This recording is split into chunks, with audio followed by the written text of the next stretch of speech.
Good day, ladies and gentlemen. My name is Kevin Glenn Huey. In a related presentation, the 2020 USA Federal Election Paper Ballot Voting Plan, which is available currently for your viewing on the YouTube channel With Freedom Comes Responsibility, a promise was made. This promise was regarding voter fraud, whereby instances of the same would be provided in a separate presentation, hence this presentation. Along with the instances of voter fraud, both alleged and those with a final disposition, this presentation will proffer examples of how the U.S. Postal Service is an exceptionally awful choice as an institution to rely upon with regards to the sanctity of the election. It will provide examples of schemes of certain states that reveal how the mail-in voting idea is one that should not be adopted. It will provide as well links to articles about problems surrounding voting equipment manufacturers, along with links to a not totally complete but very thorough database revealing over 1,000 instances of voter fraud in the recent past. When the terms voter fraud are typed in on the Google search bar, the first return is an article from the Brennan Center for Justice entitled The Myth of Voter Fraud. The Brennan Center for Justice is named after William J. Brennan, Supreme Court Justice to the U.S. Supreme Court from 1956 to 1990. Styling themselves a nonpartisan and public policy institute affiliated with the New York University Law School, in reality, the Brennan Center for Justice are quite liberal in their viewpoint, bordering even on being called progressive.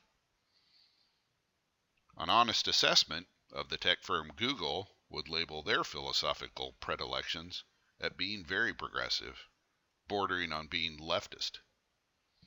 These tech overlords utilize their sophisticated algorithms to manipulate the returns on queries to suit this agenda. Hence, a search on the terms voter fraud. The first return is the myth of voter fraud, which says it occurs on rare instances, it's mostly a technical error, ergo, it is not a threat to the sanctity of the elective process.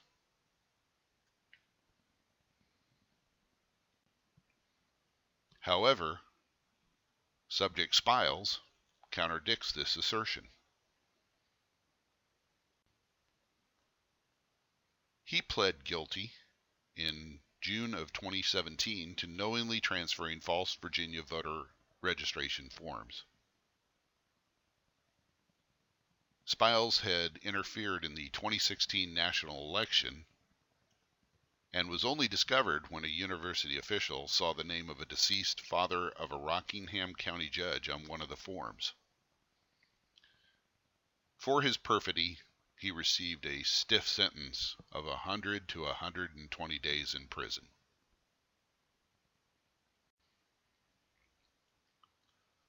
The subject doubtless is also a grand example of how voter fraud can impact our elective process. This individual has operated in North Carolina over the past few decades, working for both Democrat and Republican campaigns over the years, most recently a Republican. He is the poster child for someone who should not be involved in the elective process at all. In the early 1990s, he was found guilty of a felony insurance fraud charge and served time in prison.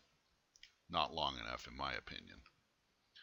Unlike Mr. John Ponder, who had been pardoned by President Trump recently during the Republican National Convention, Dowless has done nothing in his post-conviction time to earn the right to have societal forgiveness. Interestingly enough, he currently serves and has been re-elected to the Bladen County Soil and Water Conservation Board. It should be clearly stated that Dowless has not been convicted of these current charges. However, once conviction is achieved, hopefully his status as being on that board will change. Dallas is alleged to have taken part in a scheme to misuse absentee ballots during the 9th Congressional District election in 2018 to the U.S. Congress.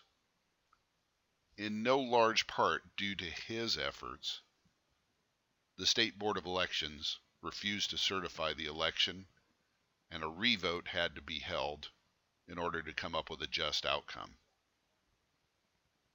Sadly for people affiliated with Dallas, more than likely folks of limited means who are desperate for funds, several of them have been implicated as well.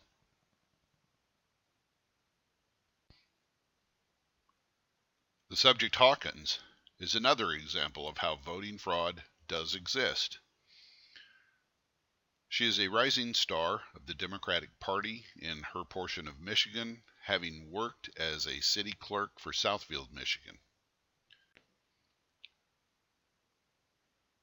During her tenure as city clerk, she allegedly used her position to engage in election law violations of falsifying returns and records, forgery of a public record, misconduct in office, and 3 counts of using a computer to commit the 3 predicate criminal acts.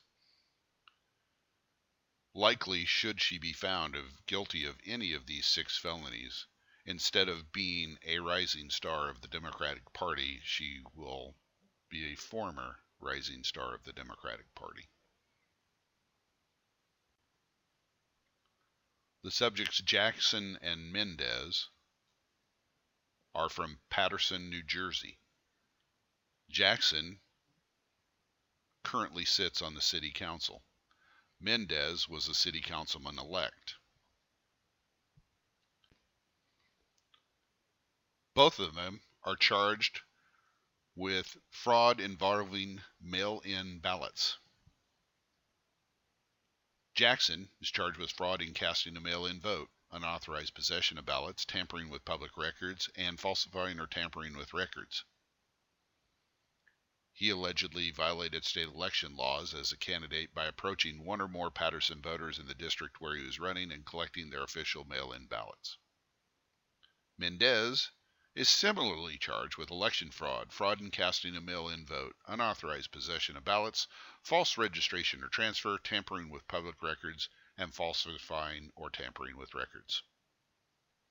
He allegedly approached 1 or more voters in Paterson, collected official mail-in ballots, and delivered them without identifying himself as a bearer, according to the law.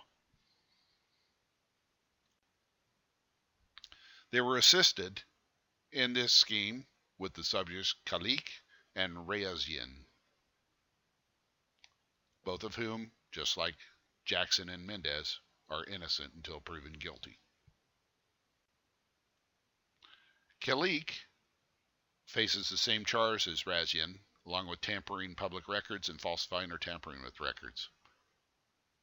He allegedly collected and submitted ballots that were not his and did not identify himself as a bearer. Razian is charged with fraud in casting a mail-in vote and unauthorized possession of ballots.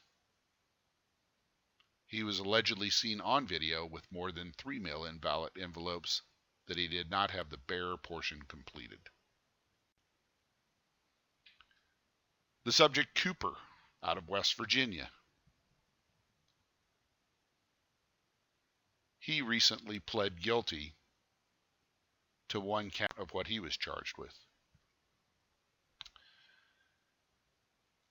Cooper, who worked for the U.S. Postal Service, was taking mail-in ballot requests and changing the party ballot request by altering them with a black ink pen. 5 ballot requests were changed from Democrat to Republican. After being found guilty, Cooper offered the excuse of the alteration being a joke.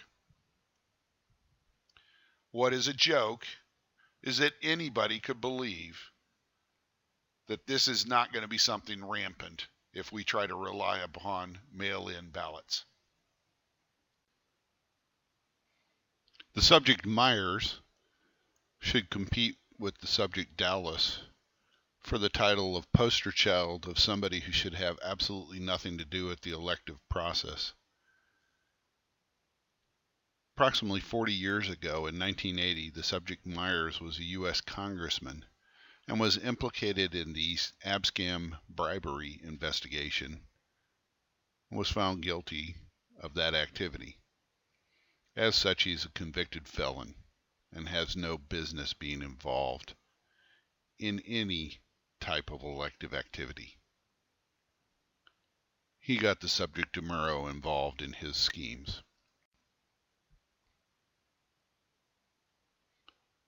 Myers was involved in a campaign to stuff ballot boxes for candidates from 2014 to 2016, bribing the election official, falsifying records, voting more than once in federal elections, and obstruction of justice, according to the Department of Justice, filing against him.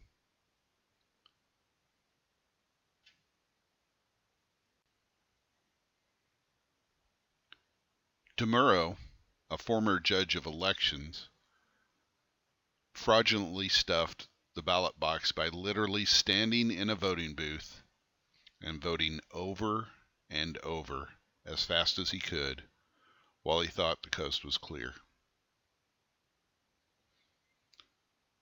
U.S. Attorney William McSwain was correct in calling this conduct utterly reprehensible. All for some silver.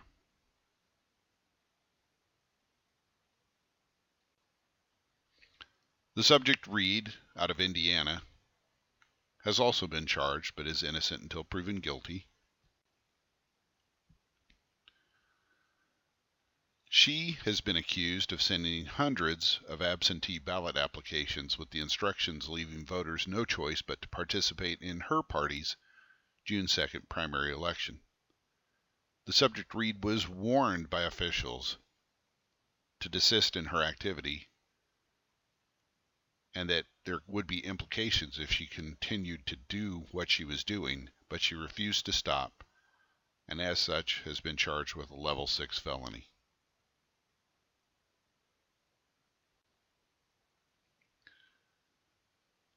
Now, from voter fraud to a different vein, the issue of can we trust the U.S. postal system to be an integral part of the election process any further than what has been done over the span of time, whereas absentee ballots are sent in via the post.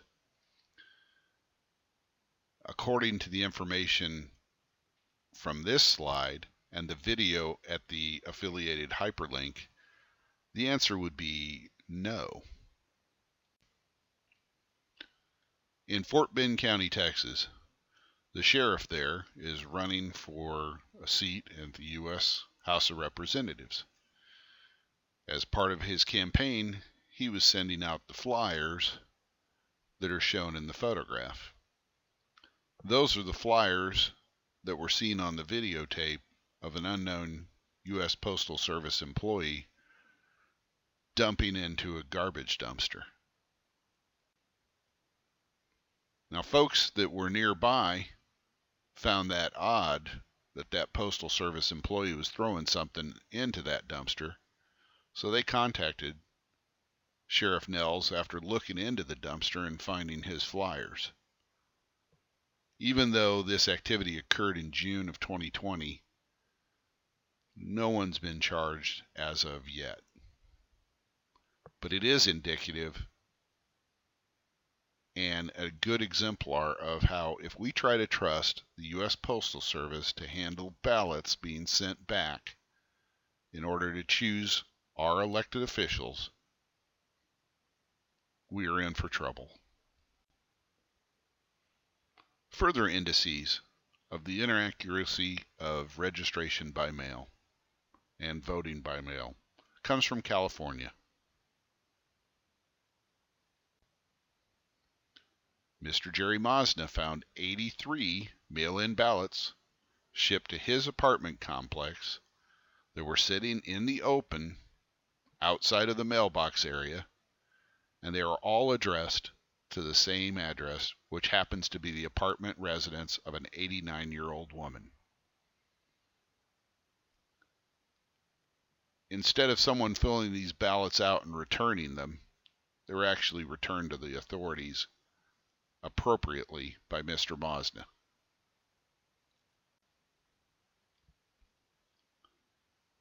The next incident comes from the state of Georgia.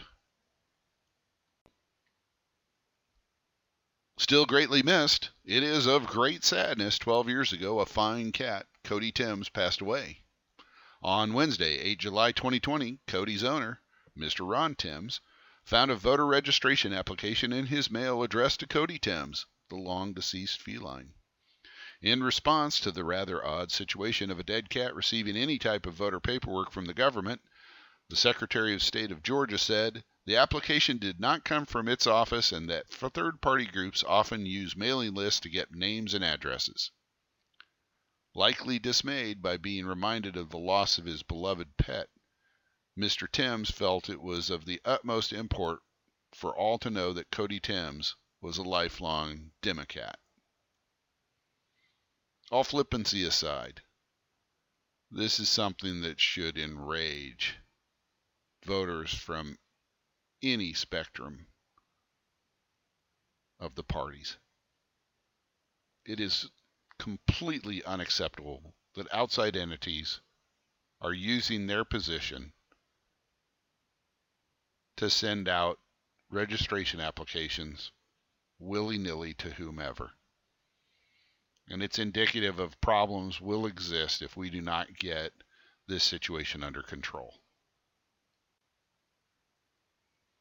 Another example of voter registration inaccuracy by mail from the state of Michigan.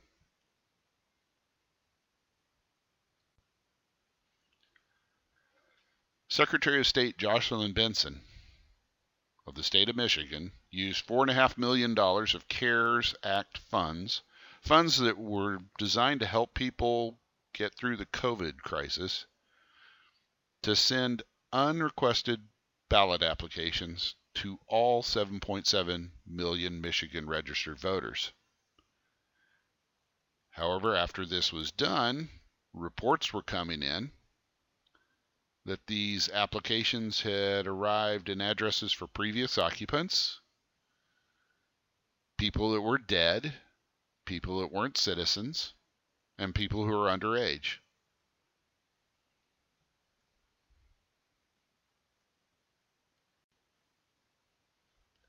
A few more instances of voter fraud called a myth. And when we say a few more instances, we really mean hundreds.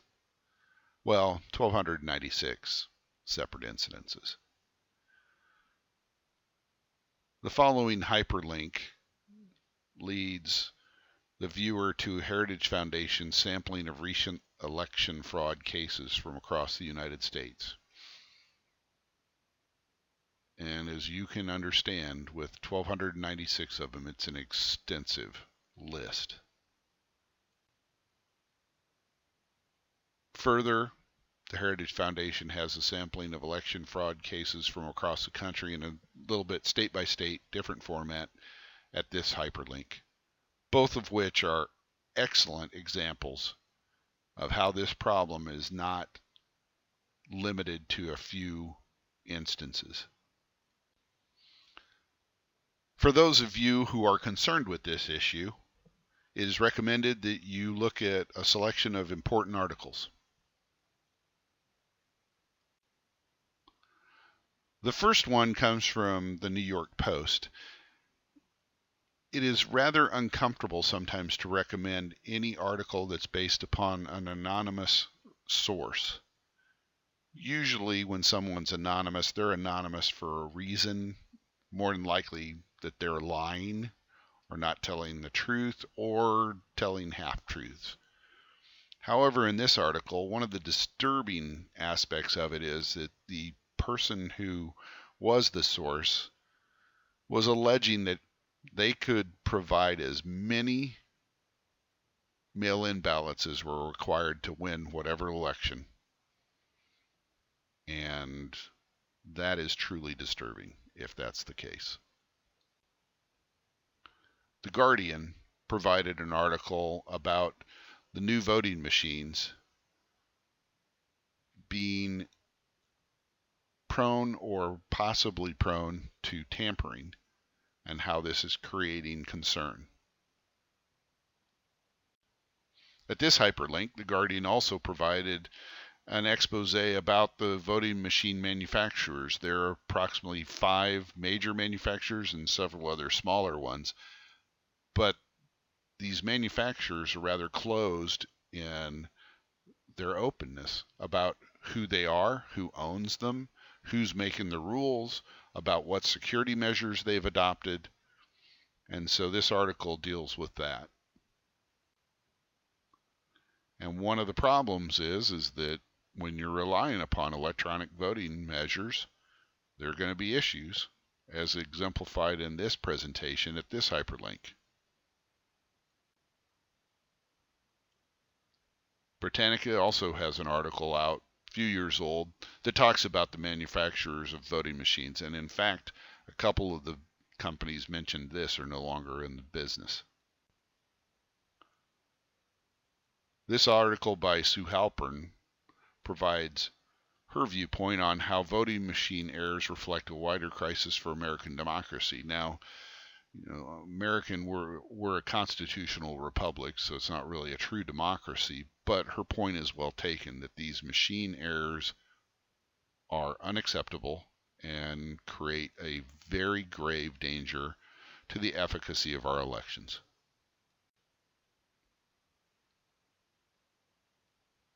Most recently, there's a recent article coming out of North Carolina where they're talking about the vulnerable voting system there and how they're not very happy about it. You can check that out at this hyperlink. This is another hyperlink where U.S. News and World Report talks about the reliability of these same machines. And again, another article from Ms. Halpern where she's talking about how the lobbyists for the voting machine companies are undermining our processes here by trying to get money for their companies. The hyperlink at this slide talks about problems with the voting machines in Pennsylvania, and these same machines are going to be used in New York State.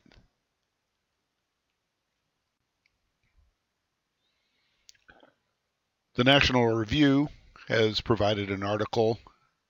It's a few years old, but it talks about what they called ghost voters. In other words, the number of voters in a sizable number of counties across the country that outnumbered the actual number of registered voters in that county.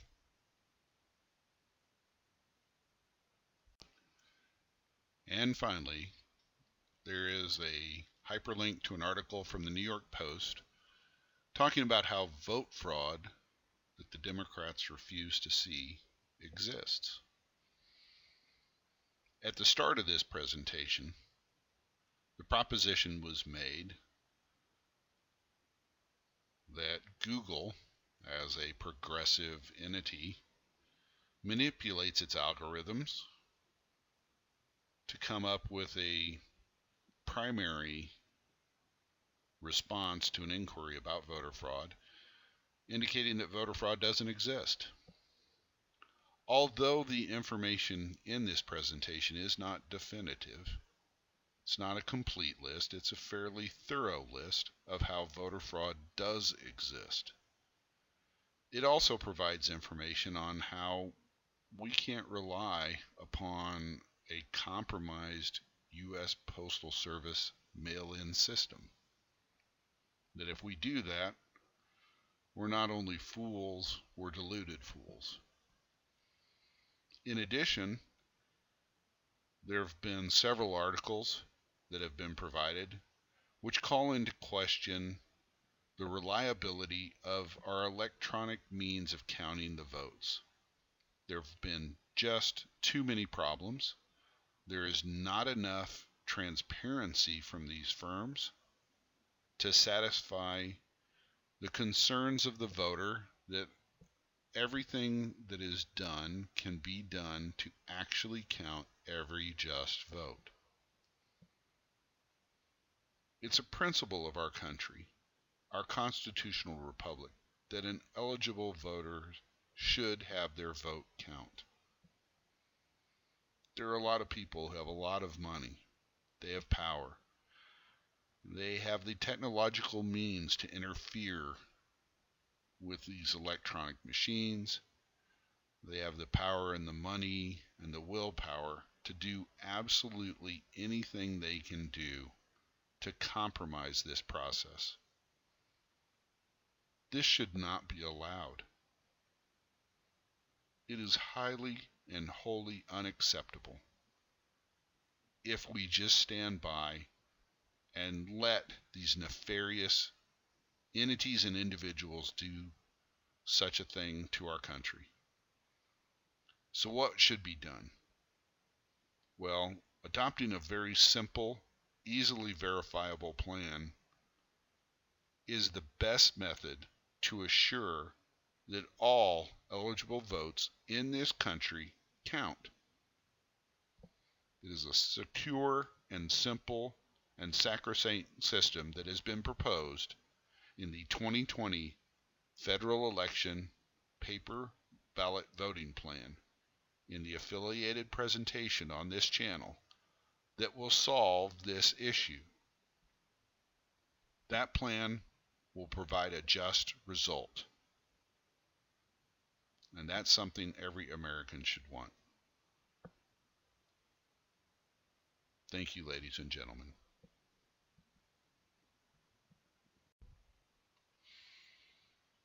If the 2020 USA federal election paper ballot voting plan is something you feel you can support, please look at the accompanying videos and presentations on the channel With Freedom Comes Responsibility on YouTube, and let all those people you know who might have influence with the decision makers who actually could get this plan enacted, let them know about it.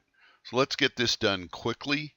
Let's get it done so that we can have a just election and have an outcome that we can all trust. God bless you, and God bless America.